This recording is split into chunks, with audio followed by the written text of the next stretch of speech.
வெறுமனை அப்படி சிலவன் ஆலாபனம் பண்ணிட்டு போடுவோம் கீர்த்தனம் பாடாம. அது எப்ப எதை போலேனா மணல்ல ஜலம் விட்டா போலேன்னா தீட்சிருவாள். அவன் மணல்ல ஜலத்தை விட்டா சொருன்னு உறிஞ்சு போடுறது. அது மாதிரி தான் பைரவி ரொம்ப நல்லா பாடினார் ஐயா. ராத்திரி 8 மணிக்கு ஆரம்பிச்சு 5 மணி மட்டும் உதய பல் தேக்கிற மட்டும் பாடினார்னா பைரவி பாடினது காதல ஒட்டிக்கிட்டு இருக்குமா? அவன் ஒரு கிருத்தியை பாடினா ராமனை பத்தி பாடினா அப்படி போய் தொட்டுக்கும் அது நினைச்ச. அவன் பைரவி பாடினார் ராத்திரி 8 மணில இருந்து காலம்பரம் 5 மணி மட்டும் பாடினா என்னமா பாடியிருக்கான் தெரியுமா? என்னமா பாடினான்? கர்ணங்கதம் யுஷ்யதி கர்ணயேவா சங்கீதகம் சைகதவாரித்யா. மணல்ல ஜலம் விட்டா போலேனா தீட்சிருவாள். கர்ணங்கதம் சுஷ்யதி கர்ணயேவ சங்கீதகம் சைகதவாரித்யா.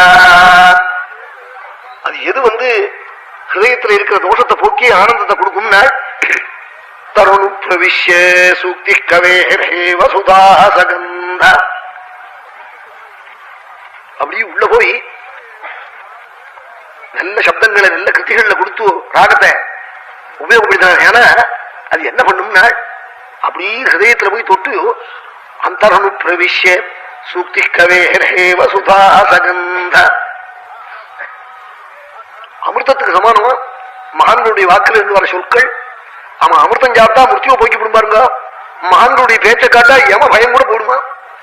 அவன் உள்ள போய் அப்படி ஆனந்தப்படுத்துமா. முர்த்தி வரமாட்டானா, சிரஜீவியா இருப்பானா, க்ஷேமமா இருப்பானா, பாவங்கள்லாம் விலகுமா அப்படின்னு சொன்னால் தீட்சிருவாள்.